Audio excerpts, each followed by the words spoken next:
Ok, Dios les bendiga. Hermanos, el libro de Ruth, un libro maravilloso, realmente, híjole, muy romántico, un libro muy lleno de cuestiones muy hermosas. Eh, Hace unos días veía yo por ahí una imagen bien linda que decía que un matrimonio en el Señor es cuando el hombre de Efesios encuentra a la mujer de Proverbios, ¿no? Proverbios 31. Dices, ay, qué lindo. Y aquí yo creo que se ve el ejemplo perfecto.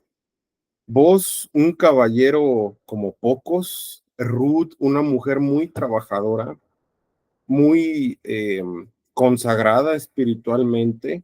Y bueno, vemos que este matrimonio maravilloso tiene un propósito muy especial, porque de aquí viene la línea de David. Entonces, pues yo les propongo esta agenda de trabajo, la verdad que nada pesada. Este, Vamos a estar viendo el capítulo 1. Acuérdense que la sesión pasada hicimos un análisis del contenido del discurso y veíamos que cada uno de los capítulos pues tiene, según las palabras que se repiten, un significado muy peculiar, ¿no? Cuando nosotros realizamos el análisis del discurso aplicado tanto a ciencias políticas como a la teología bíblica, pues nos damos cuenta de que precisamente tiene la virtud de que nos ayuda a cuantificar las palabras que se repiten y ver cuáles son los significados primordiales que quiere dar el discurso. Si ustedes recuerdan, pues el capítulo 1, la palabra que más se va repitiendo, tiene que ver con el nombre del Señor, Noemí, tiene que ver con Moab, con los hijos, marido, Belén y nueras. O sea, hace como mucho énfasis en el aspecto familiar.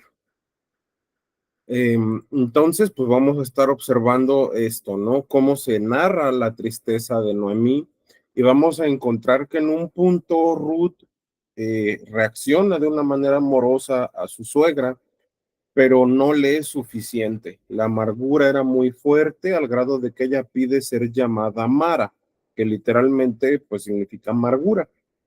De ahí el capítulo 2 es pues este capítulo donde Ruth va a trabajar a la era o al campo de Boz y vemos que el nombre de Boz se repite 11 veces y el de Ruth 8 veces, ¿no? Como que ya el escritor sagrado nos empezaría a dar algunas pistas sobre que se empieza a centrar en la pareja, ¿no? Aquí vemos mucho esta teología del matrimonio. Es interesante porque no se pone tanto énfasis en los hijos, pero sí se pone un énfasis muy especial en la pareja, en el matrimonio, que ya lo vamos a estar viendo más adelante con la vida de Samuel, pero el Cana tiene mucho este concepto de que la prioridad en el hogar debe de ser el cónyuge y no los hijos. Entonces, pues vamos a estar analizando un poquito esa postura. El capítulo 3 ya nos habla de Ruth ahí trabajando también en la cosecha del trigo, de la cebada. Y bueno, el capítulo 3 las palabras que más se repiten tienen que ver con pariente, tiene que ver con el matrimonio, tiene que ver con todas estas palabras, hija, suegra, cebada, hombre, medidas, que, que nos hablan de esta relación que había precisamente, que se estaba formando y que tenía como perspectiva la integración familiar. Eso es muy importante entenderlo porque todo matrimonio tiene esa proyección, ¿no? Y bueno, ya el capítulo 4 vemos que Boz pues se casa con Ruth, ¿no? Y vemos que el propósito del matrimonio consumado pues es la procreación, es el tener hijos, ¿no?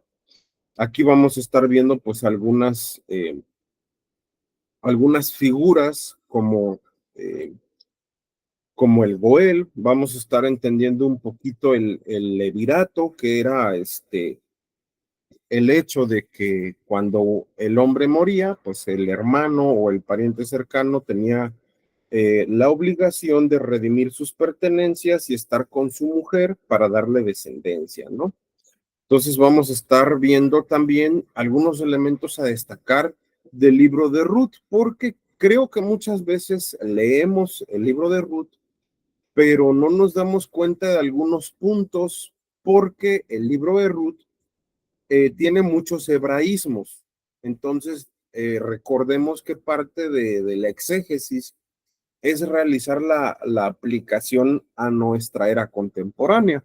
Aquí pues vamos a estar viendo distintas aplicaciones para la relación familiar entre nueras y suegras y en el matrimonio.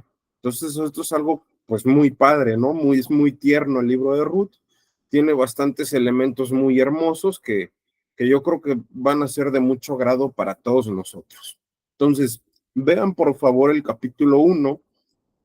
Lo hemos segmentado de esta manera, donde el versículo 1 nos dice que el trasfondo histórico es cuando los jueces estaban gobernando. Ya por allá de la época de Débora y de Barak, inicia un proceso de hambruna por los madianitas y si ustedes recuerdan este maravilloso libro de Ruth, su primer capítulo, pues nos dice que estaban pasando una situación de hambre, pero también nos dice el libro de Ruth que cuando iban a buscar comida, pues mueren los hijos y el esposo de Noemí. Entonces se queda orfa y Ruth se quedan viudas, por lo cual pues Noemí, siendo su suegra, les dice que regresen.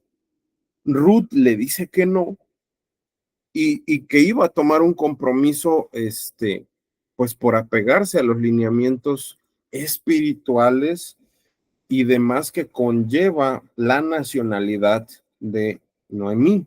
Algo muy interesante es que si bien Ruth de los versículos 16 al 21 muestra su amor, muestra calidez para poder cuidar el corazón de su suegra, Noemí no permite el acercamiento. Esto nos debe de llevar a una primera reflexión. Por lo regular nosotros, mis queridos hermanos, no nos damos cuenta de lo que hacen los demás por nosotros. Ese es uno de los principios que caracterizan a la mayoría de los seres humanos. No nos damos cuenta de aquello que hacen los demás para nuestro bienestar emocional y el dolor es un mecanismo que encierra bastantes engranes, le voy a llamar, bastantes elementos que nos bloquean.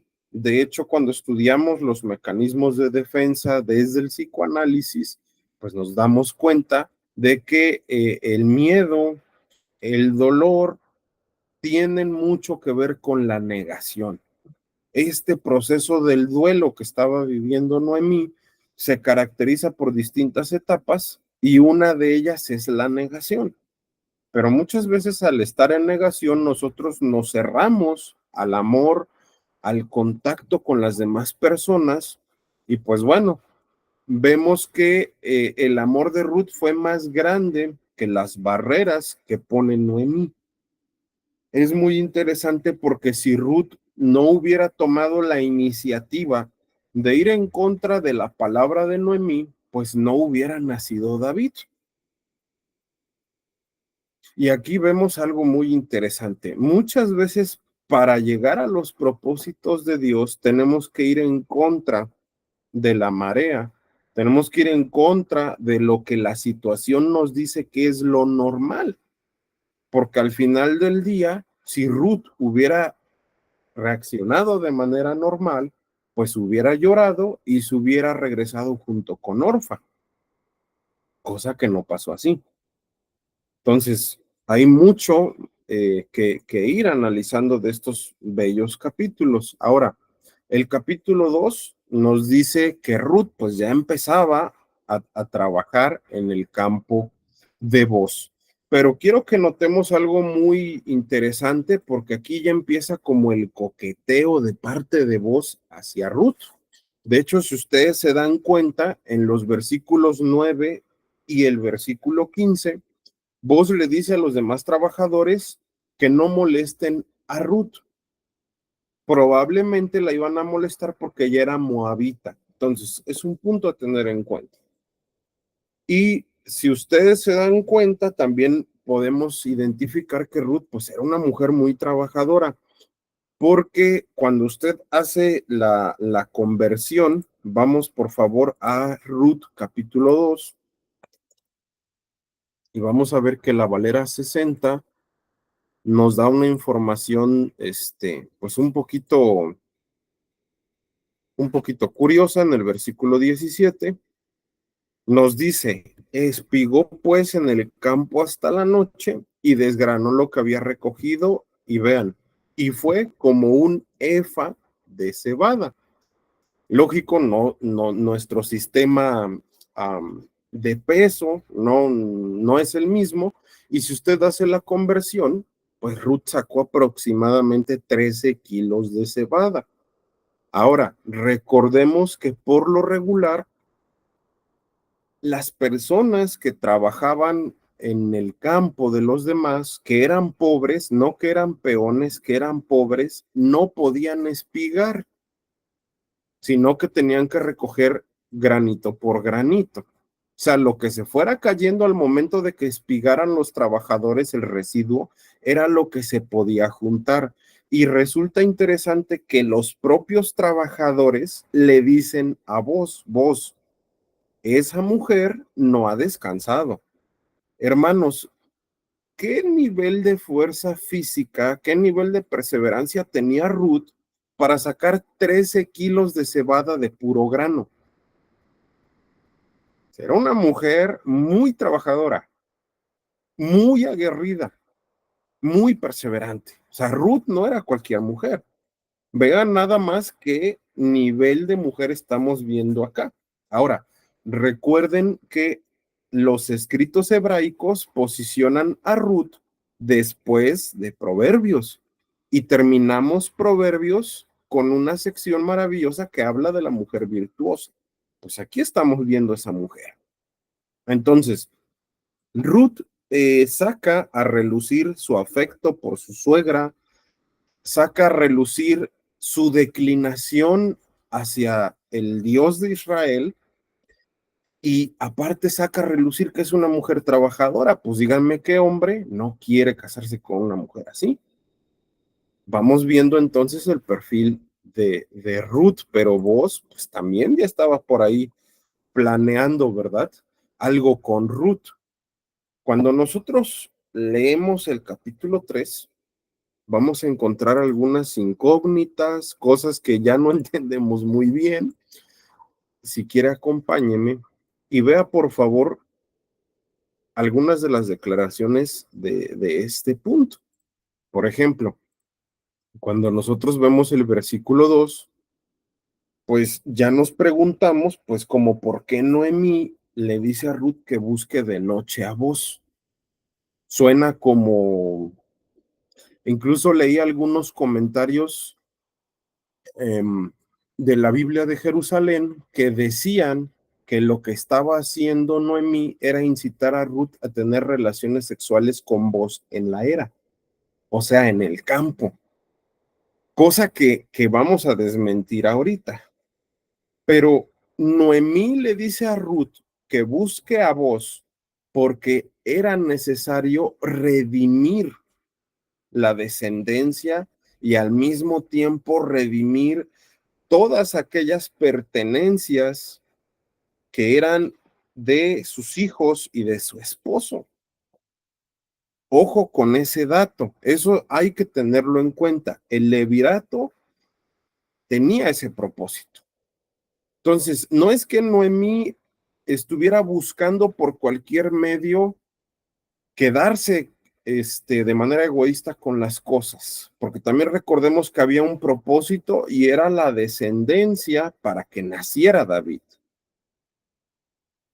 Algo que vemos muy curioso en el versículo 3 es eh, que dice que Noemí le dice a Ruth que debería de situarse en un lugar de una manera muy bien vestida, muy bien perfumada, y entonces pues Ruth toma la decisión de presentarse de esta manera, y esto nos recuerda un poco al erotismo del Cantar de los Cantares. Si usted recuerda, la Sulamita dice que tenía una bolsita de incienso en medio de los pechos.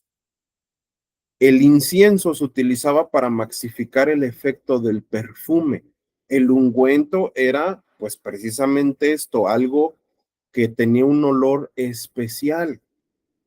Entonces, Ruth también tuvo la inteligencia de hacerse notar como mujer. Ojo, porque aquí hay algo muy interesante. Me voy a adelantar un poco, pero vos pudo haber tenido relaciones sexuales con Ruth y fue tan caballero que no lo hizo.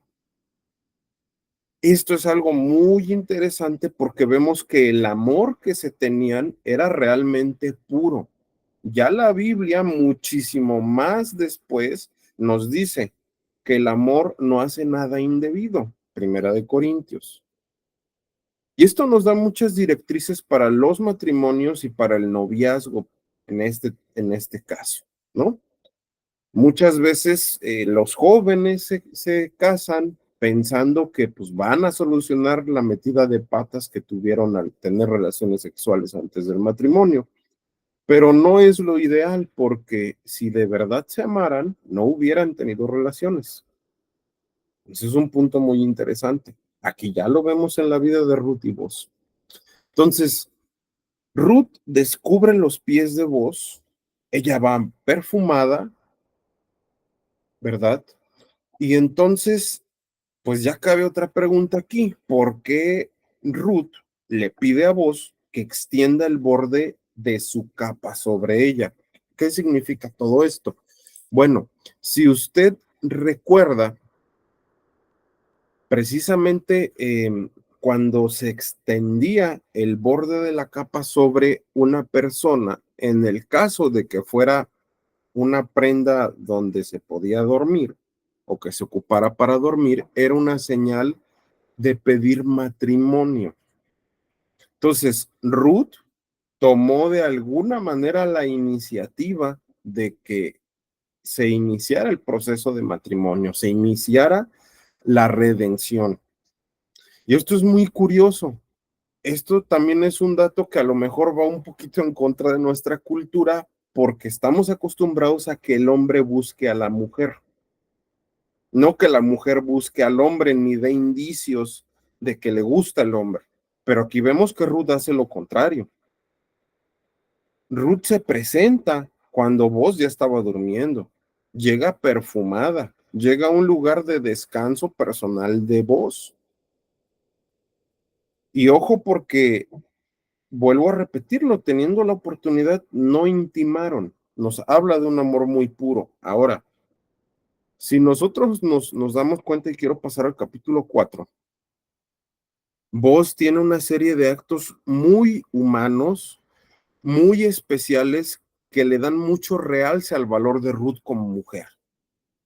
El capítulo 4 dice que vos sube a la puerta de este lugar donde se encontraban. Y hay que volver a preguntarnos, como por qué vos sube y se sienta en la puerta principal. Y aquí vemos también algo que a lo mejor han pasado de largo cuando han leído el libro de Ruth, pero la Valera 60 dice que le habla al pariente más cercano y le dice fulano. Como por qué le dice fulano. Se dice que el escritor sagrado omite el nombre de esta persona en señal de desprecio, porque no tomó la decisión como hombre de redimir. Y esto es muy interesante porque el acto egoísta que genera permite que vos, que es un hombre íntegro, que es un hombre recto, que es un hombre que vela por la seguridad de Ruth, pues entonces se case con ella. Entonces, Hay una pregunta que surge también en el versículo 6 del capítulo 4. El pariente, este fulano, dice, pues no puedo redimir porque va a dañar mi heredad. O sea, esto es interesante. La cobardía de este hombre se ve a flor de piel porque él pensaba que al gastar este dinero en la era, al redimir todas las propiedades y casarse con Ruth, sus herederos se iban a ver afectados.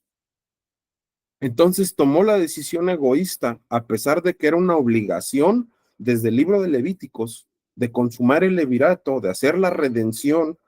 Él tomó la decisión de no hacerlo. Aquí vemos a un hombre cobarde.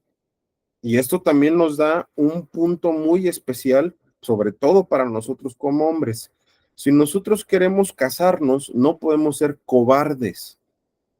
No podemos dejar de lado nuestras responsabilidades.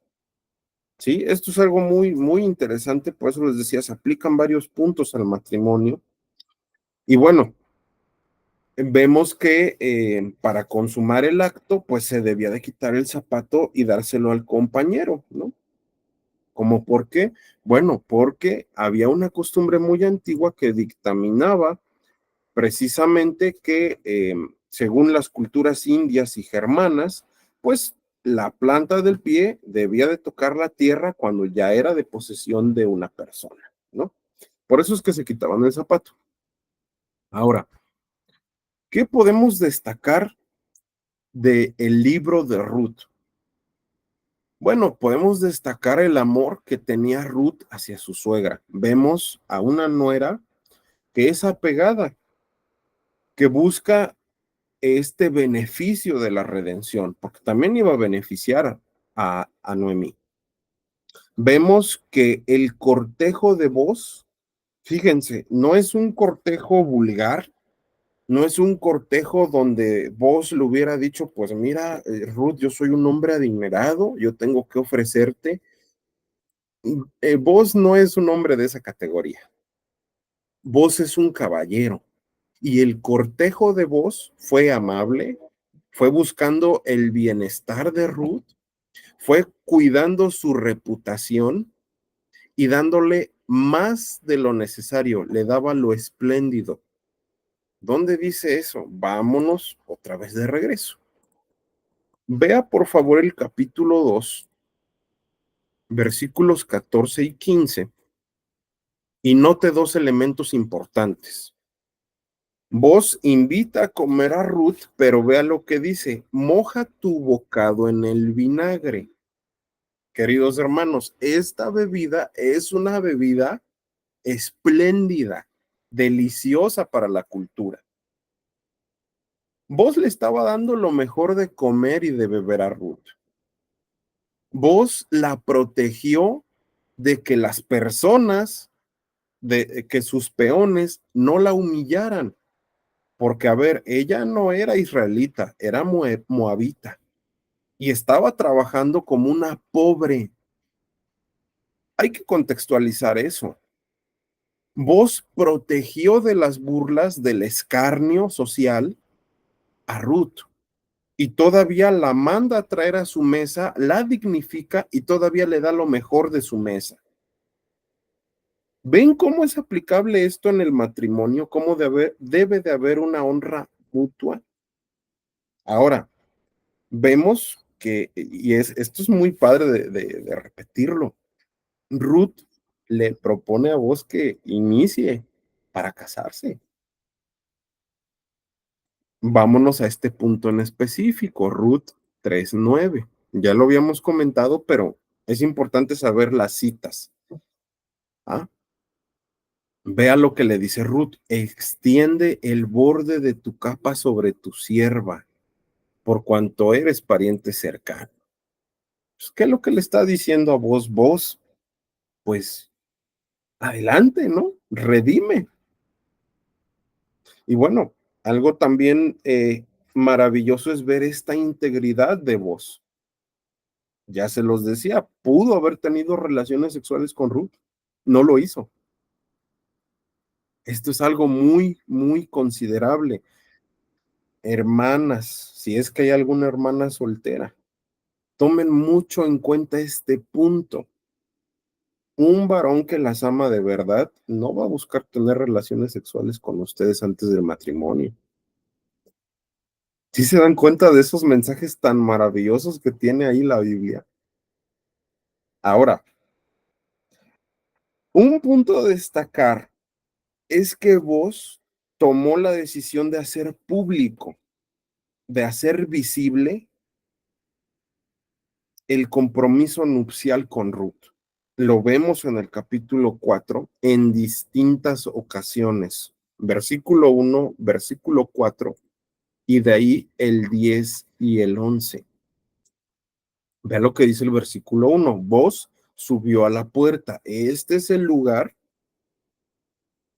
vamos a llamarle el ágora de la ciudad. Es el punto donde los ancianos, donde todas las personas céntricas a nivel social, pues tenían que estar. Entonces, desde que vos se presenta, desde que manda a traer al pariente redentor, él se estaba movilizando para que el matrimonio fuera visible, para que toda la gente se enterara de su compromiso con Ruth. Esto nos habla de un hombre fiel también a su mujer. Versículo 4 dice, yo decidí hacértelo saber y decirte que la compres en presencia de los que están aquí sentados y de los ancianos de mi pueblo. Se está hablando de una formalidad muy fuerte, porque recordemos que el matrimonio, desde el libro de Génesis, es una institución sagrada y que tiene una importancia para la teología muy relevante. Entonces, vos lo que estaba haciendo era darle un lugar de prestigio a su futura mujer. Fíjense qué interesante. No se está enseñoreando de ella, le está dando un lugar de prestigio, algo que creo que muchos hombres hemos fallado en este aspecto. Vean qué maravilloso es esto. Ahora, versículos 10 y 11. Y que también tomo por mi mujer a Ruth la Moabita, mujer de Malón, para restaurar el nombre del difunto. Y dijeron todos los del pueblo que estaban a la puerta con los ancianos, testigos somos. Y aquí llega un punto muy interesante. Jehová haga a la mujer que entra en tu casa como a Raquel y a Lea. Esto nos recuerda mucho a distintos salmos, mis queridos hermanos, donde nos habla de que el matrimonio tiene la bendición de tener hijos, que es una honra tanto para el hombre como para la mujer procrear. Dice el libro del profeta Isaías, bienaventurado el varón que llena su aljaba. Está hablando de los hijos. Y en uno de los salmos precioso dice, tu mujer será como vid a tu alrededor. La corona de todos los padres son los hijos. Y esto también nos da algo muy interesante. Ya vemos después, al finalizar del capítulo 4, la genealogía de David.